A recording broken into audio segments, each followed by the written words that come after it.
गायत्री महामंत्र एक बार मेरे साथ दोहराओ। ओम भूर्भुवः स्वः तत्सवितुर्वरेण्यं भर्गो देवस्य धीमहि धियो यो नः प्रचोदयात्। धारणा की बात चल रही थी। ईश्वर को किसी की पूजा पाठ, किसी की बनवार, किसी की खुशामद, उसको किसी चीज की कोई जरूरत नहीं। ये मेरा कहने का मतलब ये है कि आप स्वयं साक्षात ईश्वर हैं। आपको इन सब की आवश्यकता नहीं है। फिर भी ईश्वर को हमारी पूजा की आवश्यकता भले ही ना हो, पर हमें उसका प्रयास नित्य नियमित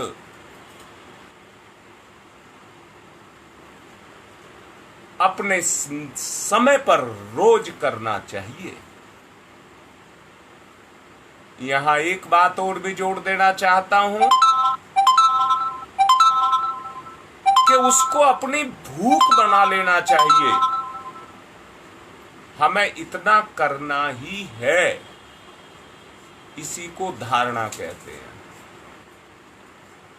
इसी को धारणा कहते हैं। ये हमारी व्यक्तिगत आवश्यकता है। ईश्वर रूपी सत्ता के साथ ईश्वर को जोड़ने की। आपको ईश्वर कह रहा हूं और उस अनंत को ईश्वर कह रहा हूं। मैंने कहा चेतना के अनंत सागर का नाम ईश्वर है और चिंगारी का नाम आत्मा है। या दूसरे शब्दों में कह दिया जाए कि उस महासागर की एक बूंद हम हैं।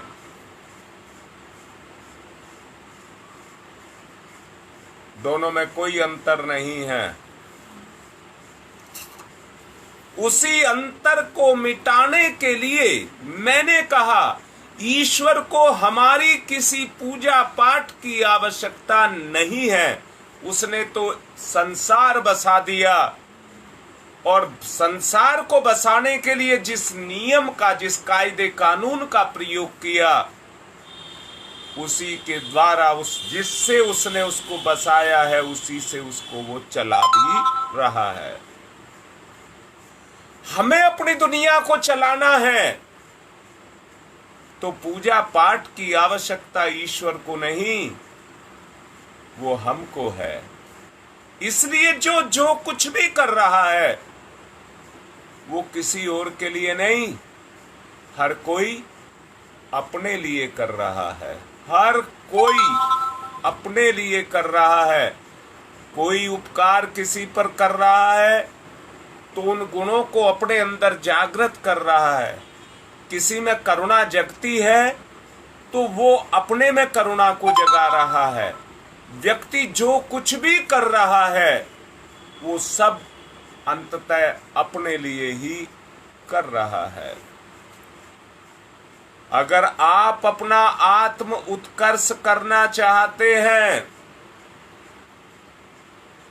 तो उस आत्म उत्कर्ष करने के लिए जो मैंने कहा,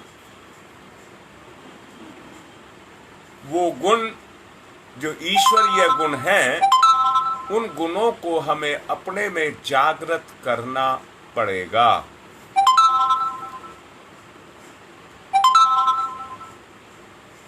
यहां मैं एक बात कहूंगा, हम उपासना करते हैं और उपासना करने के लिए उपवास करते हैं। हम उपासना करते हैं और उपासना करने के लिए उपवास करते हैं। दोनों बात को समझना।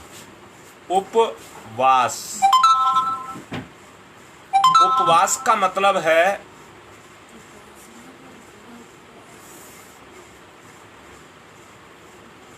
व्रत करना, या कहिए उपवास का मतलब है कुछ नहीं खाना। परंतु उपवास इसको नहीं कहते हैं। सामान्यतः उपवास इसी को ही कहते हैं कि हम आज व्रत से हैं और कुछ भी नहीं खाएंगे, भोजन नहीं करेंगे, इसको उपवास कहते हैं। परंतु शब्द का संधि विच्छेद किया जाए, उपजमावास, किसी के साथ रहना, किसी के साथ रहना। अब उपवास किसका कर रहे हो? कोई सोमवार का कर रहा है, कोई सूर्य का कर रहा है, कोई शिव का कर रहा है, कोई सूर्य का कर रहा है, कोई दुर्गा का कर रहा है, कोई संतोषी माता का कर रहा है, उपवास कर रहा है। परंतु मुझे एक बात तो बताओ, उपवास मैंने कहा जिसका उपवास कर रहे हो उसके साथ रहना, ये संगति के असर की बात कह रहा हूं। बाहर से तो उपवास रख लिया, अंदर से भूख लग रही है, तड़फ रहे हैं और कुछ कुछ खा रहे हैं, तो उपवास किसके साथ है? सच को देखो, उपवास किसके साथ है? अरे अंदर से देखो, अंदर से जो तड़फन अंदर से तड़फ रही है, आपकी चेतना, आपका भगवान, आपका ईश्वर अंदर से जिसके लिए तड़प रहा, उसके साथ उपवास कर रहा है। मैं फिर से कहता हूं, दो दोस्त आपस में मिलते हैं तो मस्ती करते हैं। कोई भी दो आपस में मिलते हैं तो एक दूसरे का आदान एक दूसरे के साथ होता है। अरे जिसका उपवास कर रहे हो उसके साथ आपका आदान प्रदान हो रहा है क्या? नाम रख दिया उपवास और हो कुछ और रहा है, तो वो किसी और के साथ धोखा नहीं, अपनी उसी शक्ति के साथ हम फरेब कर रहे हैं जिसके लिए हम उपवास कर रहे हैं। इसलिए आत्मिक निवेदन करूंगा, धारणा की बात कह रहा हूं। अगर धारणा का निर्माण आप करना चाहते हैं तो जिसके लिए उपवास कर रहे हैं जरा उसके साथ रहिए।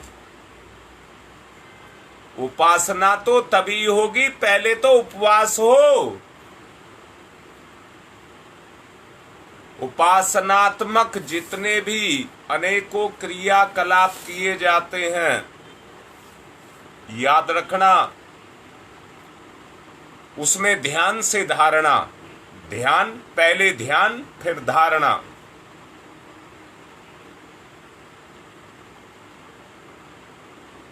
उसका निर्माण आपको करना पड़ेगा।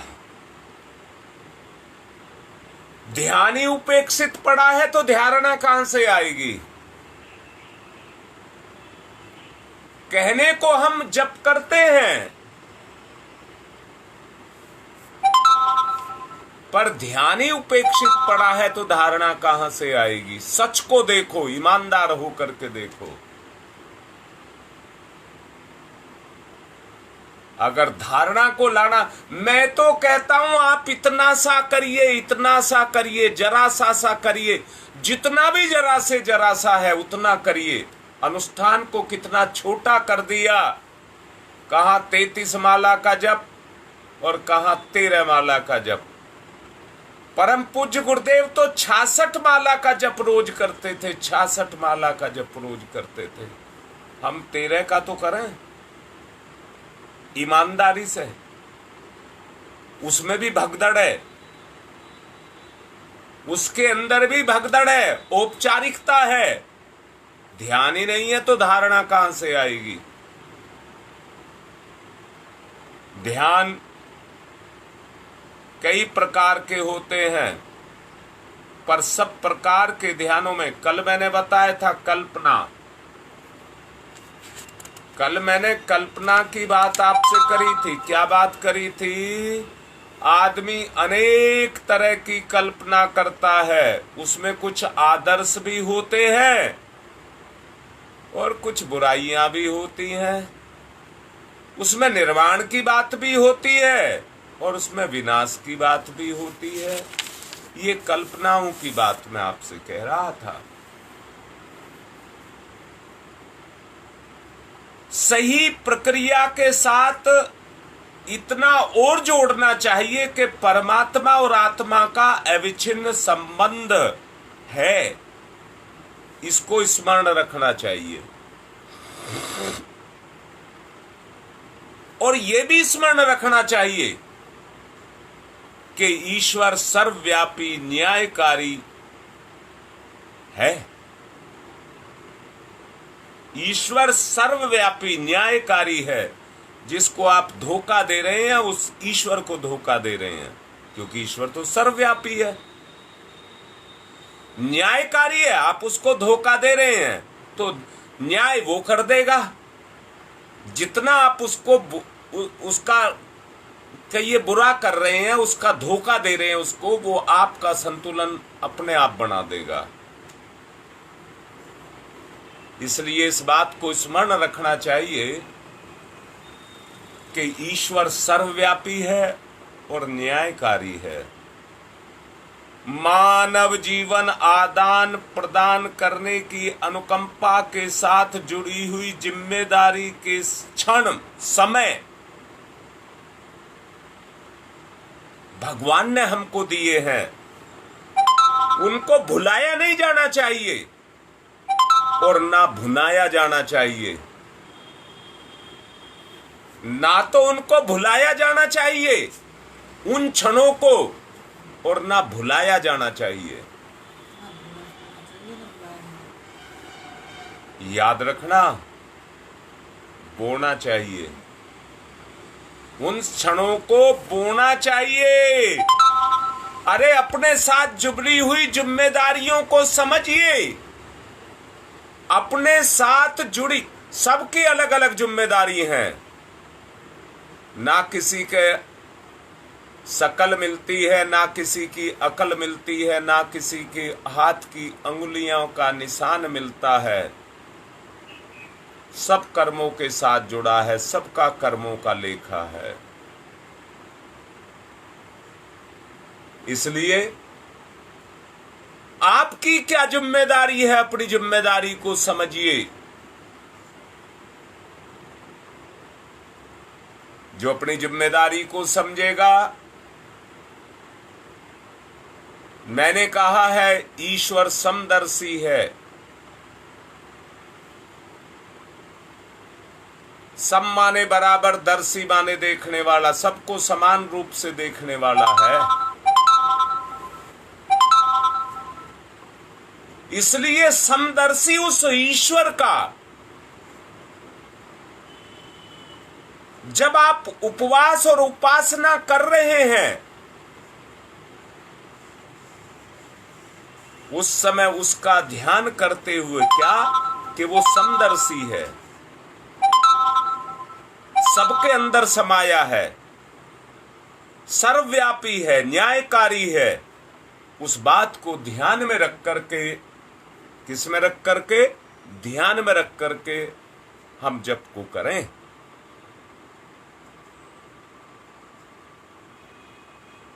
और जप करने के साथ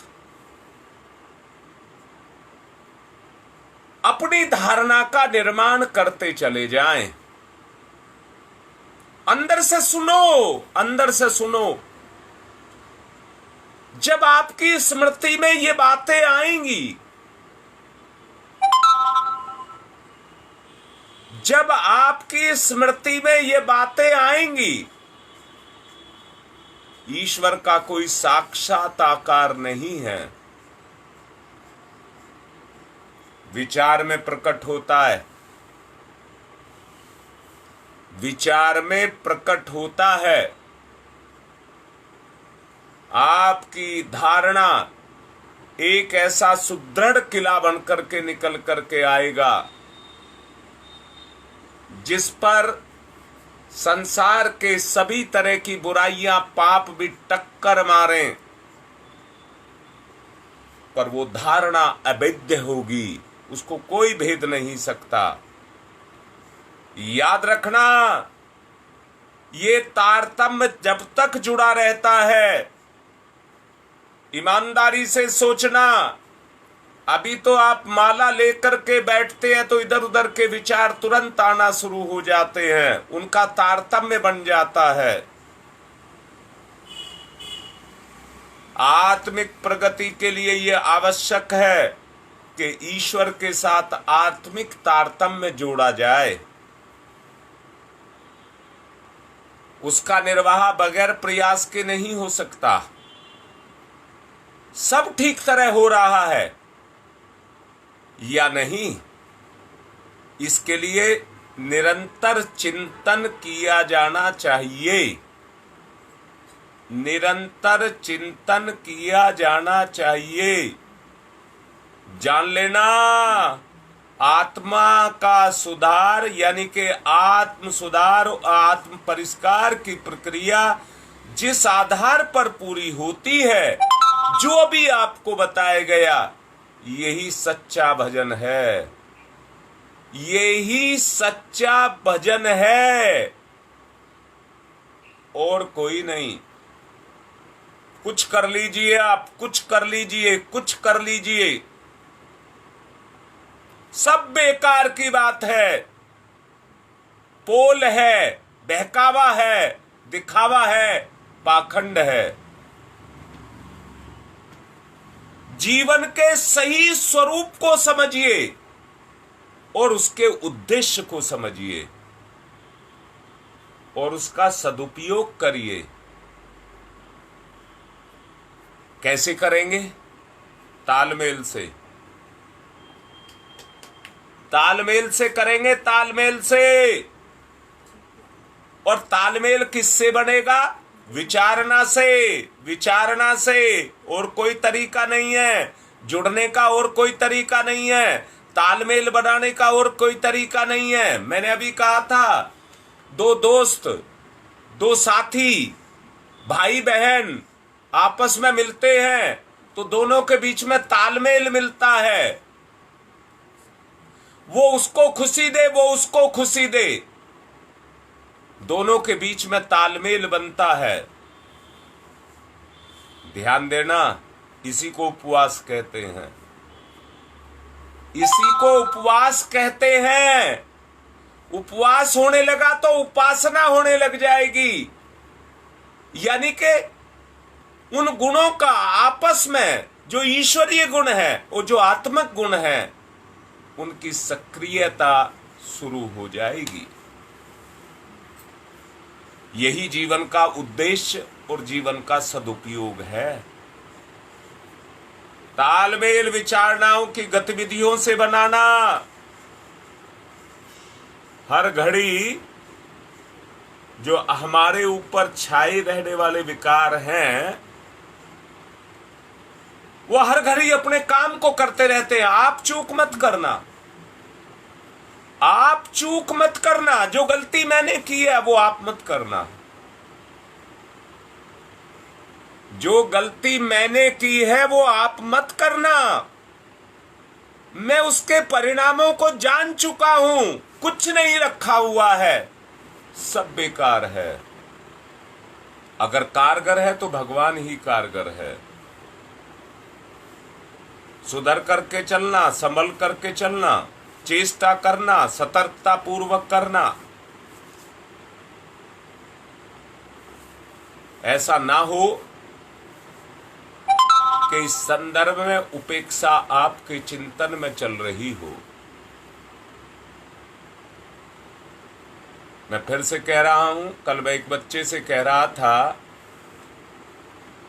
जीवन में आलस्य क्या अच्छी चीज है? उसने कहा नहीं। तो मैंने कहा छोड़ दो। मैंने कहा छोड़ दो। जब तुम ही कह रहे हो कि आलस्य अच्छी चीज नहीं है, तो छोड़ दो। मुंह से कहते तो हैं परंतु करते नहीं हैं। चिंतन में भ्रष्टता का, चरित्र में दुष्टता का अनुपात बढ़ता चला जा रहा है। क्या मना कर दोगे? क्या झुठला दोगे इस बात को? झुठला लो। मैंने शुरू में कहा था, जो अच्छा कर रहा है वो किसी और के लिए नहीं, कर किसी के लिए रहा है, पर उसका लाभ उसको हो रहा है, वो गुण उसके अंदर जग रहा है। जो सब करते हैं उसी का अनुकरण हो रहा है। जो सब करते हैं उसी का अनुकरण हो रहा है। अधिकांश व्यक्ति आलस्य प्रमाद में अपने समय को गुजारते रहते हैं और समय को गंवाते रहते हैं, और इस बात के वो अभ्यस्त हो जाते हैं। समय नहीं गुजारते, इस बात के वो अभ्यस्त भी हो जाते हैं।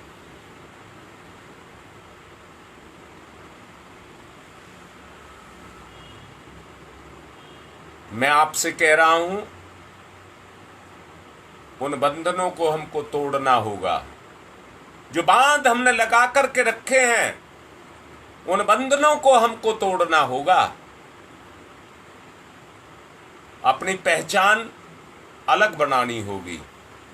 सोच लीजिए, हमें अपनी पहचान को अलग बनाना होगा। हम सब में शामिल नहीं होंगे, ईश्वर में शामिल होंगे। नर पशुओं के झुंड में उन्हीं का एक सदस्य बनकर के रहा जाए, ये मानवीय गरिमा के और संरक्षण के विरुद्ध है। अपना स्तर घटिया स्तर का अगर है तो जांच पड़ताल भी दुनिया में है। जांच पड़ताल भी इस दुनिया के अंदर है, पर आपकी जांच पड़ताल कौन करेगा? अपनी बात करिए, आपकी जांच पड़ताल कौन करेगा? आपको करनी होगी, और कोई नहीं कर सकता, कर ही नहीं सकता। इसलिए आपको अपनी जांच पड़ताल करनी होगी। अपनी अंतरात्मा के साथ धोखा कर रहे हैं, अपनी अंतरात्मा कचोट रही है और हम अनसुना कर रहे हैं। कोई किसी का कुछ नहीं बिगाड़ रहा है, सब अपने साथ धोखा है। नर पशुओं का सदस्य मत बनिए, भगवान के परिवार का सदस्य बनिए। आप भगवान हैं, भगवान के परिवार का सदस्य बनिए। अपना स्तर घटिया मत बनाइए, अपनी जांच पड़ताल करिए। हर घड़ी अपने पर पहरा बैठाइए, अपनी जांच पड़ताल करिए। हर घड़ी अपने पर पहरा बैठा दीजिए।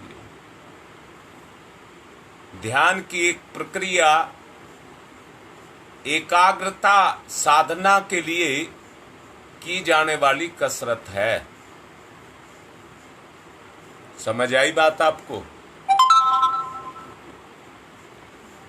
बहुत अच्छे से समझ लेना, ये एक एक्सरसाइज है, कसरत है। चंचल मन को बाहर जैसी उछल कूद करने के लिए जो शक्ति गंवानी पड़ती है, वो कहां से आए? वो तो बर्बाद कर देता है। जो शक्ति है उसको, वो मन की चंचलता उसको बर्बाद कर देती है।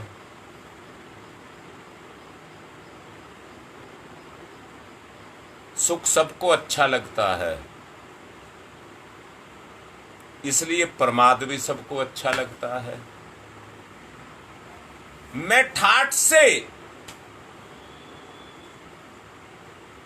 आराम की जिंदगी जीता रहूं, नौकर चाकर मेरी सेवा सहायता करते रहें, ऐसा कौन नहीं चाहता। मजबूरी है, मजबूरी इस बात की है कि मुझे वो मिलता नहीं, होता नहीं। अगर तकदीर में होता, कर्मों में होता तो मुझे मिल गया तो मैं भी कमी नहीं छोड़ता, मैं भी कमी नहीं छोड़ता। परंतु आज मैं कर रहा हूं तो कमी होने के कारण उसकी पूर्ति कर रहा हूं, या पिछला संस्कार जो मेरे साथ आ रहा है वो इस जन्म में क्रियाशील हो गया, उसके कारण आज मैं ये सब करता चला जा रहा हूं। ईमानदारी से कह रहा हूं, मेरी बात को हृदय से लगा लेना। मैं पूरे मन से आपसे कह रहा हूं, आदमी खुद अपना जिम्मेदार है, अपने जीवन को खुद खराब कर रहा है। उसके माँ बाप, बहन भाई, पिता बाप, जो भी आपके नजदीक के रिश्ते हैं, उसके लिए कोई जिम्मेदार नहीं है। अपना जिम्मेदार ये आदमी स्वयं है। अगर ये बिगाड़ रहा है तो अपने आप अपना ही बिगाड़ रहा है। इसलिए मन की चंचलता को रोकिए, मन की चंचलता को रोकिए, चेतना की स्थिरता उसके अंदर पैदा कर दीजिए। ये शक्ति गंवाने की छूट इसको ना मिले। असंयम को जीवन के किसी पक्ष में टिकने ना दें। वो हट्टी है, परंतु आपको अपनी आंतरिक शक्ति का जागरण करना है और सहज ही अपनी उस दुष्प्रवृत्ति को मिटाना है। इंद्रिय संयम, अर्थ संयम, समय संयम, विचार संयम का घेरा बना दीजिए।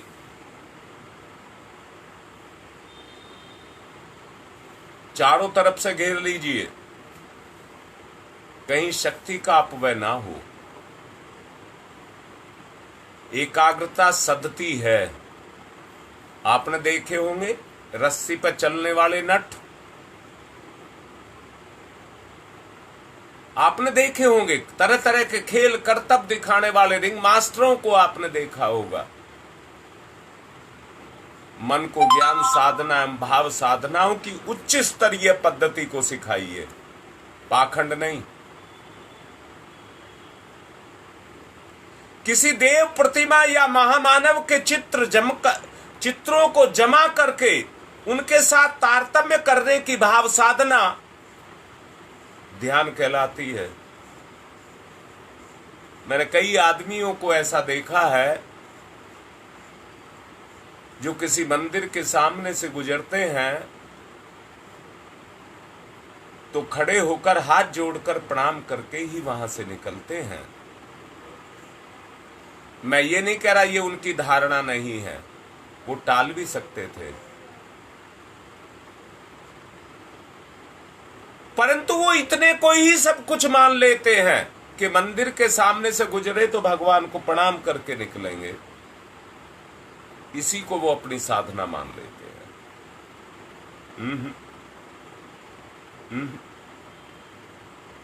पहले अपने ध्यान को जमाना होगा और उसको अपनी धारणा बनाना होगा। ये कसरत है।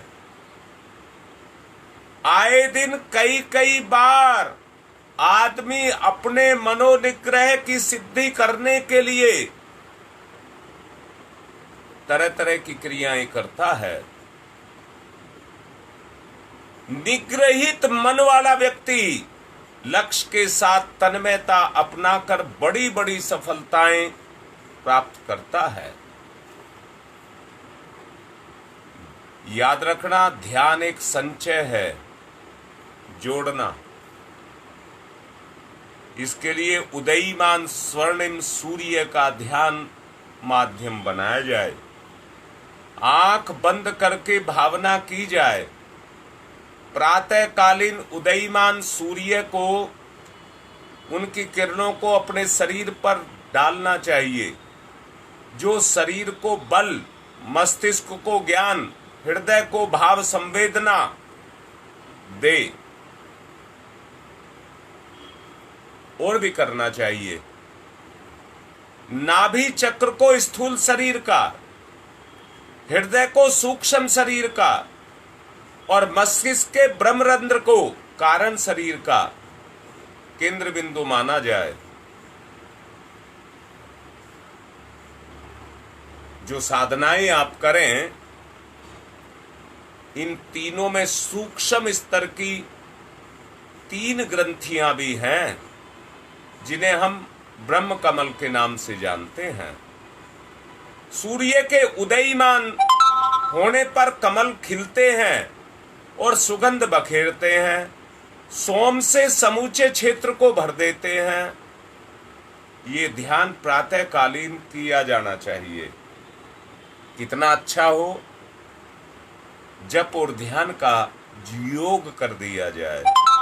ध्यान के साथ साथ जप भी चले और अपने इष्ट में तदात्कार किया जाए। उसके साथ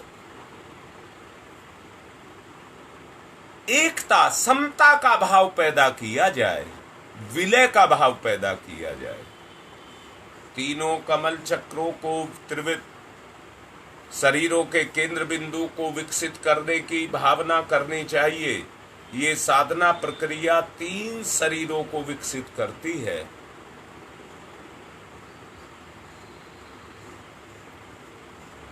इन तीनों के द्वारा तीनों शरीरों में 3 तरह के गुण पैदा होते हैं: ओजस, तेजस, वर्चस।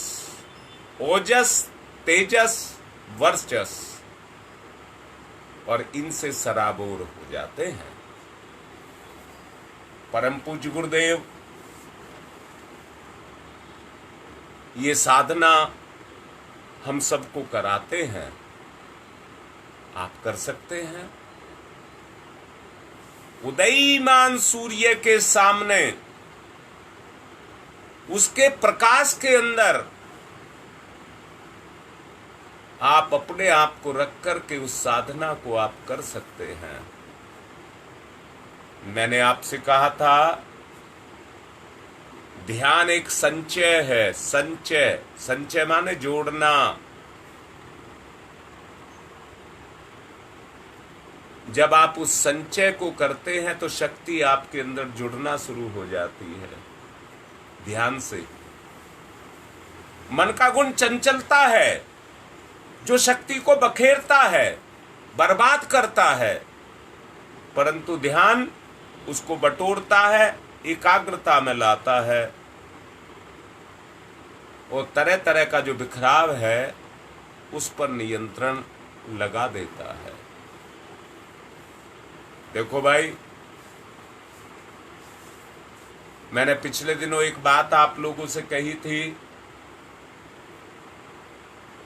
जितने भी आध्यात्मिक संप्रदाय हैं, सबके रास्ते अलग अलग हैं, तरीके अलग अलग हैं, पर सबका उद्देश्य एक है। जीव को शांति और स्थिरता पैदा करना, जन्म मरण से छुटकारा दिलाना। उद्देश्य सबका एक है। ध्यान की प्रक्रिया भी सब अपनी अपनी बताते हैं, परंतु उद्देश्य सबका एक है।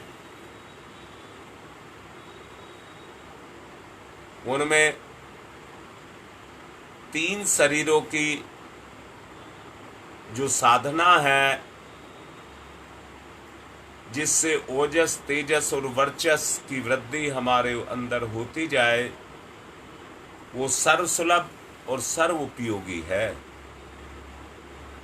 हमारे इष्ट आराध्य परम पूज्य गुरुदेव ने सबके निचोड़ को निकाल करके, सारे संप्रदायों के निचोड़ को निकाल करके एक रास्ता दिया है। आप देखते होंगे जो परम पूज्य गुरुदेव का साहित्य पढ़ते हैं,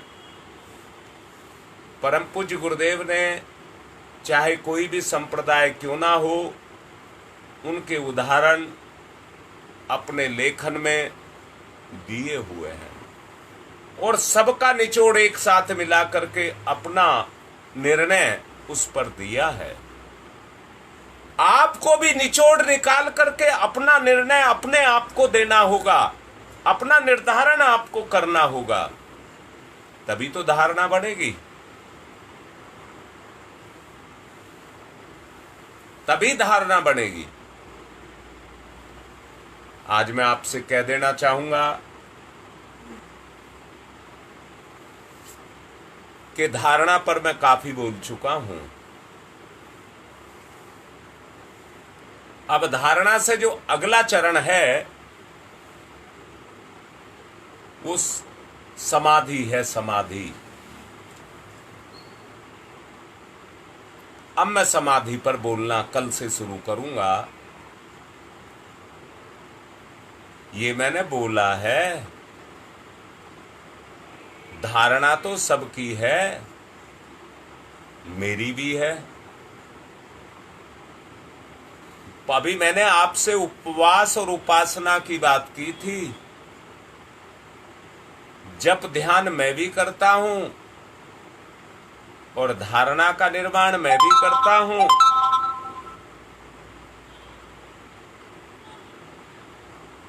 परंतु मैं कहूंगा कि बदलाव कितना आया वो सही है। किए गए का परिणाम वो है जो आपके सामने बदलाव के रूप में आया है, वो सच्चाई है। उस सच्चाई को पहचानिए, आप कितने चेंज को लेकर के आए हैं। इन दिनों में जो साधना चल रही है, इसमें कितना परिवर्तन आपने लाया है। कल मैं चेतना का जो अंतिम चरण है समाधि, उस पर कल आपको लेकर के चलूंगा। इसकी तैयारी आज मन बना लें। जो बात समझाई है ध्यान धारणा की, उनको समझें। आज की बात को पूर्ण करने से पहले रमेश की पुत्री गंगा विहार से, रमेश शर्मा की पुत्री, आज उनका जन्मदिन है। हम सबकी मंगल कामनाएं उस बिटिया के लिए, और आप सबसे भी प्रार्थना कर रहा हूं, उज्जवल भविष्य की कामना सब उसके लिए करें। और मैं ये कहूंगा बिटिया से, अपनी जिम्मेदारी को समझे। हर किसी को भी कह रहा हूं, उसमें किसी तरह की टाल मटोल ना की जाए। बेटी अभी जवान है, अंतरात्मा की आवाज को सुने और जैसी सुने उसको अपना कर्म समझे और तुरंत उसको पूरा कर दे। वो आत्मा का कर्म हो जाएगा, जीवन उत्कर्ष हो जाएगा, निखार आ जाएगा। मैं ये कहूंगा रमेश से भी कि मेरी बात को बच्चे को समझाना और उसको जन्मदिन का उपहार आत्मोत्कर्ष के रूप में उसको देना। आज की बात संपन्न। ओम शांति ही शांति ही शांति ही।